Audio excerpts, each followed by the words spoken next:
J'ai représenté le chef de l'État à La Havane, à Cuba, dans le cadre du sommet G77 et la Chine. Je tiens pour commencer à dire sincèrement ma profonde reconnaissance à son Excellence Monsieur le Premier ministre, qui, en lien avec le chef de l'État, a validé la mission que je devais exécuter au nom du pays. Ce sommet G77 regroupe beaucoup de pays du Sud et la Chine pour poser un certain nombre de problématiques qui assaillent l'ensemble de ces pays et qui ont également comme partenaire fondamental la Chine. C'est un regroupement qui existe il y a un certain nombre d'années déjà. Et donc la présidence était assurée tout récemment par le Cuba. Le thème qui a nécessité que ce regroupement se retrouve à la veille de la conférence tenue au niveau des Nations Unies avait pour thème les défis actuels du développement, le rôle de la science, de l'innovation et de la technologie, et quelles sont les dispositions qu'il fallait prendre pour mieux servir l'humanité. Et nous avons eu à prendre la parole précisément le samedi 16 septembre au nom du chef de l'État. Et notre propos s'est essentiellement articulé sur la nécessité que les pays du Sud puissent renforcer la cohésion, le partenariat, pour pouvoir contrebalancer un certain nombre de décisions qui sont prises et qui renforcent davantage l'inégalité de traitement entre les peuples vis-à-vis de leurs besoins vitaux, que ce soit la sécurité, que ce soit les questions de développement tout court, la question alimentaire, la question de médecine, et je dirais, etc. Je pense que notre propos a été un propos qui a été beaucoup apprécié par des participants au vu non seulement des félicitations mais des demandes, des copies qui s'en ont suivi, et même notre représentation diplomatique qui a diffusé le message sur son site a eu aussi un certain nombre de retours indiquant que le message a été beaucoup apprécié. Mais il fallait le faire sans langue de bois pour signifier que nous ne sommes pas du tout contents de la façon dont un certain nombre de préoccupations sont traitées à travers le monde. Le fait que l'Afrique est surtout négligée, sa voix ne porte pas assez, mais sa voix aussi ne porte pas assez lié au fait qu'un certain nombre de représentants africains ne jouent pas un rôle de dignité, un rôle d'intégrité et d'honneur. Et il faut avoir aussi le courage de le dire, parce que quand des puissances impérialistes veulent terroriser un pays africain et qu'ils utilisent un autre pays africain comme une base arrière pour pouvoir le faire, et ces mêmes pays africains qui autorisent cela sont des membres du G77, il fallait se dire un certain nombre de vérités. Et surtout aussi les regroupements africains tels que la CEDEAO, tels que l'Union africaine, des moments qui laissent totalement leur rôle de protection, leur rôle primordial de protection de leurs membres de côté pour en constituer des relais de certaines prises de position impérialistes qui ne sont pas acceptables. Il fallait aussi se le dire, et c'est autour de ces éléments justement que nos propos se sont articulés. Et nous savons très bien que la science a permis, la technologie a permis, l'innovation également, science, technologie, innovation ont permis à l'humanité de faire un progrès fort appréciable, que ce soit dans le domaine de l'agriculture, dans le domaine de la médecine, dans le domaine des transports, des communications, etc. Malheureusement, nous constatons que les bienfaits de cette science sont en train d'être détournés contre la même humanité. Quand nous voyons par exemple les données de science qui sont utilisées pour détruire les valeurs de l'humanité en transformant des hommes en des femmes, voire des femmes en des hommes, cautionner l'homosexualité, ainsi de suite. Pourtant, ce sont des dispositions contraires aux dispositions même naturelles. Ce sont des choses qu'on ne peut pas admettre. La science devait être du côté de l'homme pour lui permettre de s'épanouir. Mais la science ne devait pas être à côté de l'homme pour le retourner contre la nature et le transformer en un objet manipulable à souhait. Donc c'est ce que le message aussi a voulu dire. Et pour, en quintessence, dire que aujourd'hui nous constatons à travers ces méfaits, à travers la mise en œuvre de la technologie de la science, comme si la science était dans les mains des hommes, mais n'est pas dans leur conscience. Or, si des actions scientifiques sont posées et dénudées de toute conscience humaine dans la profondeur, nous partons vers le désastre. Donc voilà la quintessence de notre message. Et sur ce, nous tenons une fois de plus à dire grandement merci au chef de l'État et au Premier ministre d'avoir fait cette désignation pour représenter notre pays. Et parallèlement à ce sommet, nous avons eu à rencontrer la communauté burkinabé résidant à Cuba.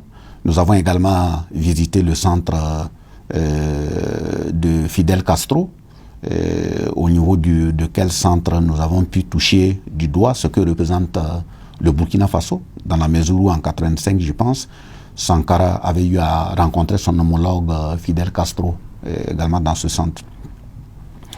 Je peux dire que l'ensemble de ces visites parallèles nous ont permis de visiter une structure médicale qui nous a fait des propositions de signer une convention médicale avec eux dans le cadre de la lutte contre le paludisme. Chez eux, ils sont assez avancés. Pratiquement, ils ne parlent plus de paludisme chez eux. Et en plus de cela, c'est comment il faut renforcer la présence de nos étudiants là-bas dans plusieurs domaines. Domaine sécuritaire, domaine médical. Et ceux que nous avons rencontrés, certains ont déjà fait ils ont déjà fini leur formation universitaire, sont en train de rentrer. C'est de voir comment notre État peut renforcer les conditions de vie à leur niveau pour mieux apprendre. Et pourquoi pas renouer la façon de faire qui était sous la Révolution, qui consistait à envoyer des centaines de jeunes en formation à Cuba. Ouais, c'est un pays qui est sous embargo, des États-Unis en tête, depuis des décennies, mais malgré tout, le peuple cubain est debout, il ne baisse pas les bras. C'est vraiment un environnement étatique dans lequel il faut beaucoup apprendre. Ils ont beaucoup à nous offrir en échange. Il est bien que davantage on puisse aller dans le sens de regarder les relations, les renforcer et permettre à notre jeunesse en tout cas de renouer ce contact d'apprentissage avec le Cuba.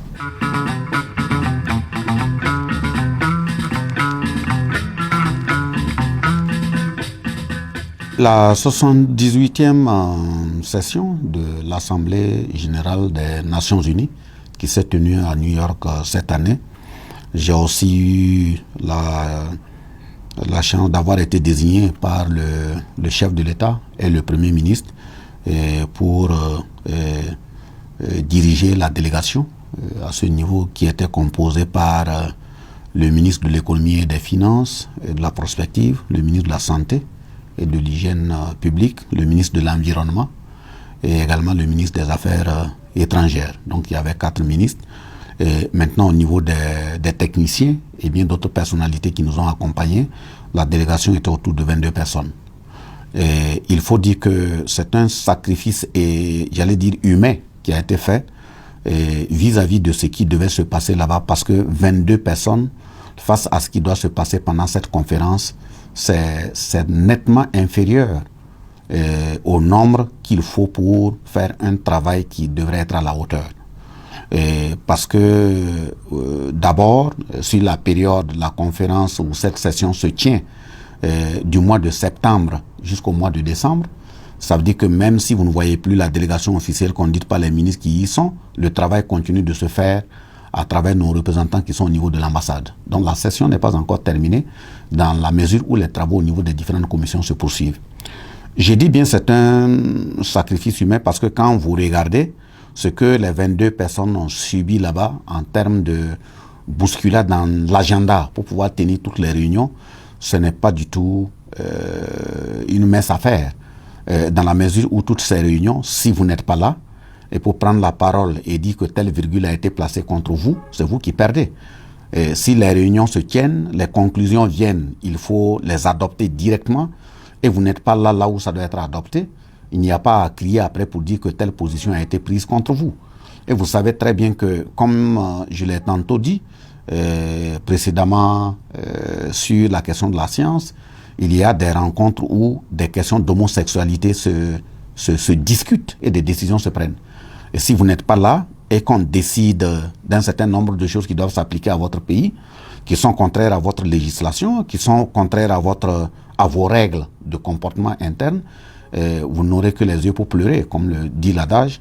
Donc, il est essentiel qu'on voit qu'est-ce que nous voulons et il faut que le pays s'assume pour que la délégation qui va y aller puisse être étoffée à faire face à l'ensemble des défis qui nous sont posés, en dehors des récriminations qui peuvent être portées de façon très légère sans aller en profondeur.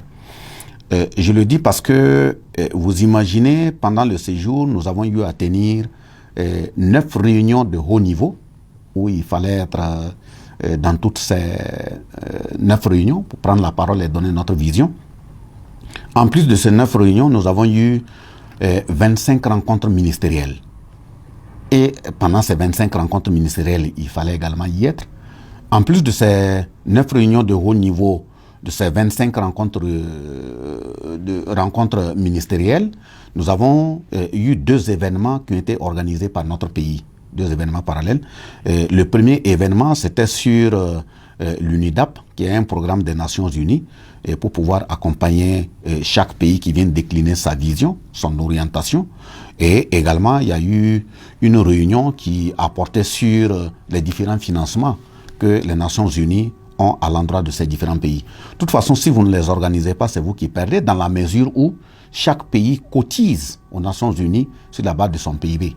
Donc, si vous cotisez et puis en retour, il y a des rencontres, vous devriez présenter un certain type de programme qui doivent être financés conformément à la même charte des Nations Unies, c'est vous qui perdez.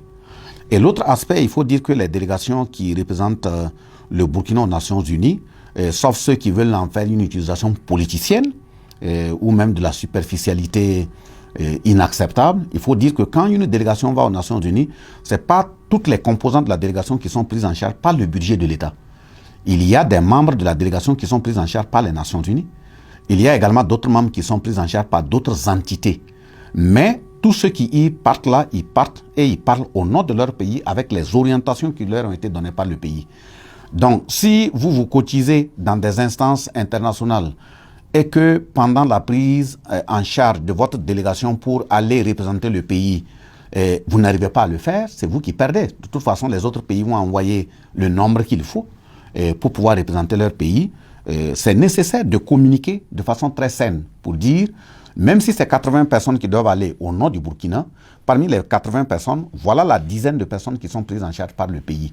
Et voilà le nombre de personnes qui sont prises en charge par telle entité qui n'est pas du pays, mais qui vont travailler au nom de notre pays. Donc, ça a besoin d'une certaine sérénité. Donc, vous voyez 9 réunions qui ont été tenues de haut niveau, 25 rencontres ministérielles, 2 événements parallèles organisés par le Burkina. Et à tout cela, nous avons eu 30 audiences à tous les niveaux avec des autorités qui sont venues à New York là-bas. Et toutes ces audiences-là, c'est pour parler de notre pays, indiquer, voir comment il peut signer certains types de conventions, les relations bilatérales, qu'est-ce qu'il faut renforcer de part et d'autre.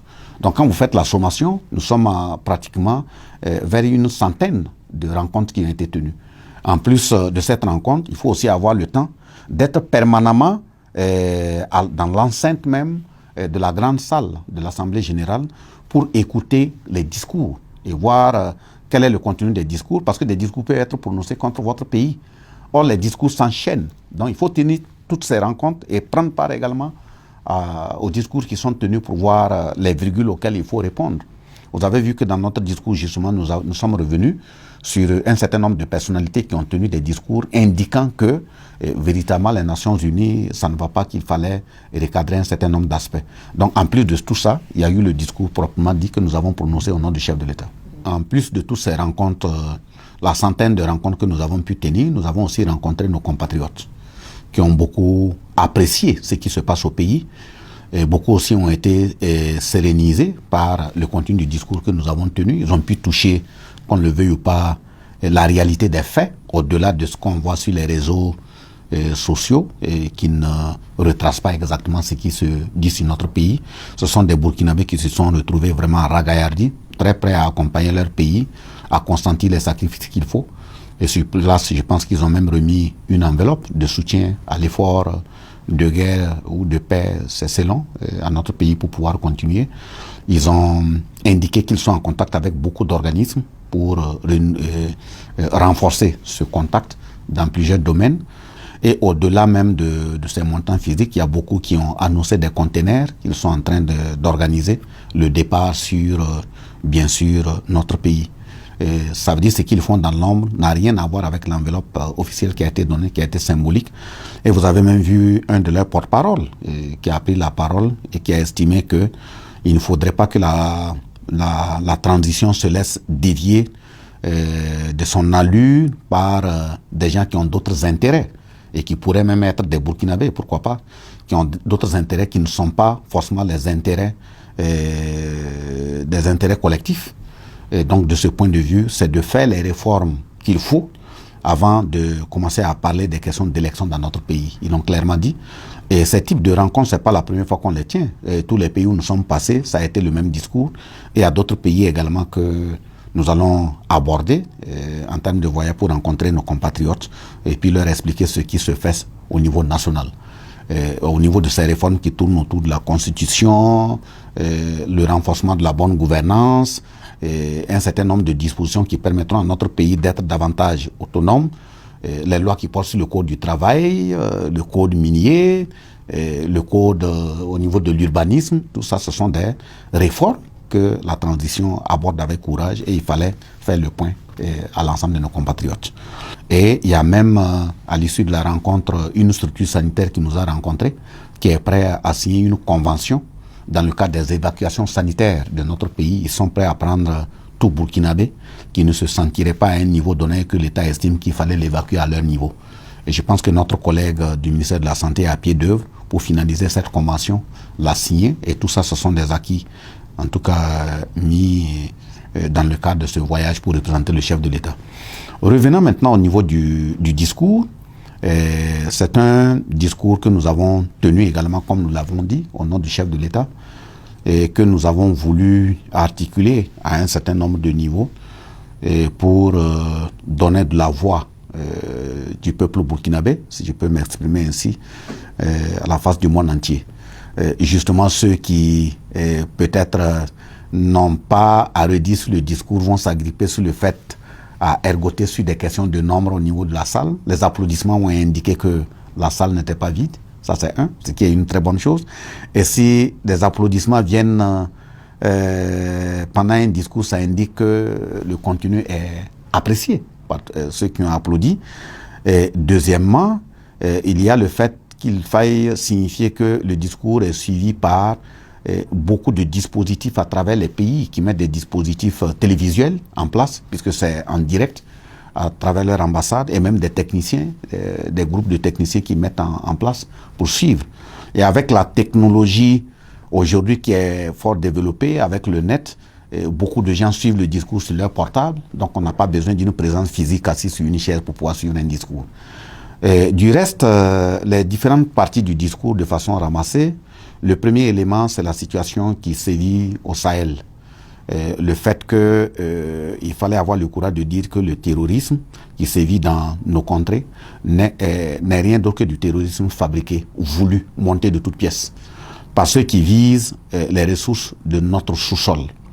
Et nous avons tenu aussi à rappeler, avec exemple à l'appui, qu'il y a une loi qui a été votée depuis 1957 par l'Assemblée nationale française pour faire un découpage dans cette même zone du Sahel qu'ils ont appelé à son temps l'Organisation commune des régions sahariennes, qui vise l'exploitation des ressources du sous-sol. Et nous avons aussi signifié que quand nous prenons le monde entier, c'est pas évident qu'il y ait une autre contrée qui a les mêmes quantités de ressources que ce qu'on retrouve dans le sous-sol de ce même Sahel. Donc les gens qui sont là-bas à dire qu'ils viennent mourir pour la démocratie, ils viennent mourir pour la liberté, ce sont les esprits non aguerris qu'on peut tromper. Mais quand on est bien éduqué et qu'on a un minimum de capacité intellectuelle d'analyse, on sait très bien qu'au-delà de cette phraséologie, il y a les ressources du sous-sol qui sont visées et c'est sur ça qu'il faut mettre le doigt. Parce que les Européens, les Occidentaux ne vont pas amener leurs militaires mourir pour les beaux yeux des Africains dans le Sahel. Il faut aussi dire que dans ce discours, il fallait relever un certain nombre de contradictions. Au moment où les peuples s'organisent pour se défendre dans le Sahel, on trouve que ce sont des gens qui n'ont pas la capacité de s'organiser, que ce sont des groupuscules qui veulent s'entretuer. Et en même temps, on parle de milices. Et en même temps, de l'autre côté, au niveau de l'Ukraine, on les traite de patriotes. On déverse toutes les aides nécessaires là-bas pour leur venir en aide. Nous avons estimé que ce sont des choses qu'il fallait dénoncer au nom de la même charte des Nations Unies et des textes de droits de l'homme qui brandissent. Deuxièmement, au Sahel, il fallait démontrer que, contrairement à la charte des Nations Unies, qui est tant évoquée à la tribune des Nations Unies, mais au droit international, que tout sonnait faux, les discours qui y sont faits, dans la mesure où, au moment où on déverse des aides pour venir en aide à l'Ukraine, ce n'est pas la même chose, ce n'est pas le même comportement qu'on voit vis-à-vis des pays du Sahel. Et malheureusement, ces mêmes puissances veulent même s'appuyer sur la CEDEAO et l'Union africaine pour attaquer un pays de ce Sahel, à savoir le Niger. Et vous avez vu également la façon dont le Niger a été refusé à la tribune. Tout ça, ce sont des éléments qu'il fallait dénoncer. Le deuxième élément, c'est l'attitude de la France, qui tente de dire qu'il y a une politique anti-française, où il y a des attitudes anti-françaises en Afrique. Nous avons voulu aussi montrer que ce n'est pas du tout vrai. C'est la politique française qui est développée en Afrique que nous n'apprécions pas. Ça veut dire la suffisance, le paternalisme, la condescendance et l'exploitation vile de nos ressources, qu'elles soient humaines ou minières, c'est ça que nous ne voulons pas. Et le troisième niveau également, c'est l'attitude de l'ONU, de la CEDEAO et de l'Union africaine vis-à-vis d'un certain nombre de prises de position en Afrique. Vous avez vu comment la Libye a été attaquée, disloquée. Et c'est justement la dislocation de la Libye avec la résolution 1970 des Nations Unies, appuyée par la CEDEAO, l'Union africaine, qui a conduit au fait que des armes se sont déversées dans le Sahel. Le terrorisme s'est éparpillé partout. Et il faut donc situer les responsabilités et éviter de faire de l'hypocrisie de présentation de condoléances à la Libye suite à l'inondation qu'il y a eu là-bas. Là aussi, nous l'avons dit. Et nous avons aussi dit que si les Nations Unies devaient être très justes, il n'y a pas de raison que l'Afrique, qui est composée de 54 États pratiquement, ne soit pas au sein du Conseil de sécurité de l'ONU avec un droit de veto. Pourquoi pas? Nous n'avons pas revendiqué cela pour qu'on amène des dormeurs africains au sein du Conseil de sécurité des Nations Unies. Il y a des hommes valables en Afrique, il y a des pays valables en Afrique qui sont capables de défendre la voix africaine. C'est de ça qu'il est question. Parce que nous avons vu des gens également qui sont dans les mêmes instances, mais qui sont des Africains, mais qui sont contre les intérêts africains. On a vu également des présidents africains aller pleurer des morts au-delà des océans, mais ce n'est pas ce qui est fait chez eux, malgré que ce sont des milliers de personnes qui perdent la vie. Nous avons aussi signifié que être bien éduqué amène à ne pas comparer les morts. Mais c'est pour dire à l'Occident d'arrêter de dire qu'il y a eu tant de militaires français, tant de militaires de tel pays européen qui sont décédés dans le Sahel, tout en oubliant que des milliers d'Africains ont perdu la vie pour défendre la même France quand elle était prise en étau dans les griffes des nazis. Il y a combien de tirailleurs sénégalais qui même sont revenus chez eux dans la simple revendication de leurs droits élémentaires, ont été massacrés par la même France. Je veux parler des tirailleurs sénégalais, le cas de Thiaroye, et ainsi de suite. Donc tout ça, il fallait le dire et interpeller ces politiciens français à comprendre qu'il ne faut pas monter les peuples contre les autres, le peuple français contre les autres peuples. Voilà. Personne n'est contre le peuple français. Ceux qui exploitent même le peuple français, ce sont les mêmes qui exploitent les peuples africains. Il n'y a pas de guéguerre entre les autres peuples et les peuples français. C'est la condescendance politicienne française que nous ne voulons pas. Et nous avons tenu dans le discours à saluer l'ensemble de la jeunesse africaine à travers le monde qui est plus que jamais debout pour défendre la dignité, l'honneur, l'intégrité, l'indépendance, l'autodétermination, etc. Donc ce n'est qu'à travers ce sacrifice, l'unité renforcée, que nous allons pouvoir aboutir à un lendemain meilleur. Parce que quand nous voyons les eaux des océans qui ramènent des corps de jeunes en bordure, des jeunes qui périssent en plein désert, c'est pas de gaieté de cœur, et on ne peut pas aller faire de tels discours sans avoir le courage de mettre le doigt sur la plaie.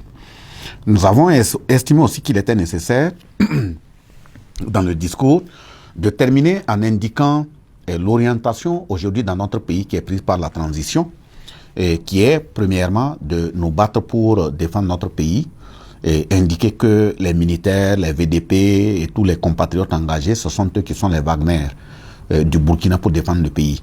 Et que le pays était déterminé à faire ses choix de collaboration et de coopération avec n'importe quel pays qu'il voudrait et ne pas se laisser indexer des choix dans son partenariat.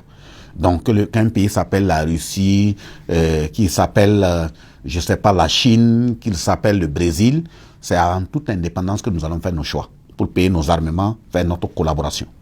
Et donc, de ce point de vue, l'indépendance, nous sommes engagés véritablement à faire en sorte à ce que ce soit une réalité dans le fond. Et un certain nombre d'accords, à savoir les 11 accords secrets qui ont été signés par la France, nous avons également signifié dans le discours que nous allons nous battre pour que on mette fin à tout cela. Voilà, que ce soit le franc CFA, dont le décret a été signé par le général de Gaulle, qui n'est pas une monnaie africaine. Nous allons prendre des dispositions pour que nous soyons financièrement indépendants au plan monétaire. Même si ça a commencé par les 3 pays du Sahel, à savoir le Mali, le Niger et le Burkina Faso, nous allons faire la réflexion dans ce sens et voir quelle est la décision qu'il faut prendre. Les accords qui permettent également de brader nos richesses, à savoir par exemple les rails. Vous avez vu l'aéroport de Doncin où on a dénoncé la concession. Et ça ne va pas se limiter là. Nous allons poursuivre pour que notre pays puisse être véritablement indépendant. Et nous avons donc dit que au niveau de la transition, la première orientation, c'est de nous battre pour que notre pays soit libéré du terrorisme et recouvrer l'ensemble du territoire. Donc ça, c'est le premier défi. Le deuxième défi également, mais tout va parallèlement, c'est faire face à la crise humanitaire que connaît notre pays. Le troisième élément, c'est de nous battre pour une gouvernance renforcée, vertueuse, et nous battre également pour les réformes qui permettront à l'État de tenir et d'être véritablement indépendant. Et le dernier élément, c'est la question de la réconciliation nationale et la cohésion sociale. Parlant de réconciliation nationale et cohésion sociale, c'est du reste ce que la transition fait depuis longtemps, depuis que nous sommes arrivés. Parce que quand vous voyez le fait de restituer des décorations qui avaient été arrachées de façon sauvage à des travailleurs méritants, qui ont été restitués, c'est un acte allant dans le sens de la réconciliation. Quand nous voyons le remboursement des salaires qui ont été abusivement coupés depuis 2016 jusqu'à cette période, ça allait vers la réconciliation entre l'État et ses agents qui le représentent, parce que si des gens ont porté la casquette de l'État pour poser des actes qui ne sont pas acceptables, c'est ça aussi également qui est la réconciliation. Quand vous voyez par exemple la résolution du dossier des garderies populaires qui a été validée par le Conseil de ministres à 1,6 milliard qui est en cours d'exécution pour aller vers la remise financière à l'ensemble des acteurs, c'est ça aussi la réconciliation entre les fils et filles de ce même pays. Quand nous voyons l'ensemble des dossiers du H-Kouroun qui sont en train d'être pris en charge par le ministère de l'action humanitaire et autres pour les analyser au cas par cas et puis procéder à la résolution, c'est ça également les actes de la réconciliation. Et maintenant, nous avons également découvert un certain nombre de dossiers où il y a des détournements, où des gens ont pris de l'argent, ils n'ont pas remboursé à l'État, que ce soit du matériel qui a été pris au niveau du ministère de l'Agriculture, ou bien des fonds que des gens ont pillés de façon organisée par soit des anciens ministres, soit leurs épouses, soit des proches, ainsi de suite. Tous ces dossiers-là sont en train d'être analysés et les uns et les autres seront interpellés pour payer. Mais il faudrait maintenant qu'on se comprenne. Quand la transition veut agir pour aller dans ce sens, on crie pour dire qu'on a violé des aspects textuels et en même temps, on crie sur tous les toits qu'on ne veut pas mettre la main sur ceux qui doivent à l'État. Ça sonne contradictoire et c'est tout faux. Donc nous sommes engagés de façon très ferme à faire en sorte que le pays, les réformes qui sont abordées et qui seront assumées puissent permettre à notre pays, au-delà de notre vie aujourd'hui, puissent créer les conditions nécessaires pour que les générations futures puissent être dans un environnement d'indépendance véritable. Pas de forme, mais dans le fond. Le premier retour que j'ai eu, tout en disant grandement merci au chef de l'État et au Premier ministre qui m'ont désigné, les deux personnalités ont constitué mon premier retour. Le fait que j'ai été rendre compte à son Excellence le Premier ministre, et après j'ai été rendre compte au chef de l'État, leur mot de satisfaction vis-à-vis de la conduite de la délégation est un retour que je dirais qui va à plus de de 50% de satisfaction dans la mesure où ce sont les deux personnalités qui, au nom de l'État, m'ont envoyé en mission. Le deuxième retour que je note de façon assez positive, tout en m'excusant auprès de l'ensemble du peuple burkinabé, c'est le fait que après le discours, il y a eu de façon directe des gens, de façon spontanée, qui se sont organisés pour accueillir la délégation depuis l'aéroport. Nous avons dû envoyer un message pour leur dire que il était mieux de permettre aux forces de l'ordre de s'organiser sur les différents fronts où ils étaient, dans la mesure où toute organisation, tout regroupement nécessite la présence des forces de l'ordre pour parer à toute éventualité. Ça allait être un moment pour les désorganiser. Nous prenons très bon acte que le fait que, de façon spontanée, des entités du peuple burkinabé ont estimé que le discours a été bien porté et qu'il fallait venir accueillir, ça indique que le peuple s'est reconnu dans ce discours. Je tiens à leur dire que c'est leur mérite. Quand vous êtes éduqué dans un pays pour être à la disposition de la communauté, c'est ce que nous avons fait. Nous avons été envoyés en mission. Nous avons assumé la mission autant que nous le pouvons. Et si de façon spontanée, des Burkinabés estiment que ça méritait accueil, ça veut dire aussi que ce discours a touché véritablement des sensibilités et ça a touché l'objectif pour lequel nous avons été envoyés. Et vous voyez, en dehors de ce pays, donc, j'ai bien dit que je m'excuse du fait que ça n'a pas pu avoir lieu suite à mon message. J'ai appris que malgré tout, des gens se sont déplacés à l'aéroport. Je tiens sincèrement à m'excuser et je pense qu'ils ont bien compris le fond du mot que je leur ai envoyé. En dehors du pays, il y a eu beaucoup d'appels, beaucoup de messages de plusieurs pays, de plusieurs ambassades, pour dire que le discours a été bien porté. Et surtout que même de retour, je tiens à dire, mes compatriotes qui étaient dans la salle, au moment où je finissais le discours, ont pu témoigner que même la délégation française dans la salle est venue les féliciter par rapport au discours. Il m'est aussi revenu que la France même avait demandé un droit de réponse le même jour, qui n'a pas eu lieu. Ils ont renoncé. Ils ont reporté ça au mardi qui suivait. Là également, ils ont renoncé. Et tout ce qu'il y a eu comme réaction après, que ce soit le fait que l'ambassadeur devait partir du Niger, l'armée française devait partir du Niger, le fait que certains pays ont annoncé débloquer le matériel militaire qui était bloqué, tout ça, ce sont des retours qui nous indiquent que le message a été porté loin. Et aussi, la communauté burkinabé résidant aux États-Unis, et précisément à New York, n'ont pas manqué de nous le signifier, qu'ils ont été vraiment satisfaits du propos qui a été tenu au nom du chef de l'État. Donc nous avons été envoyés en mission.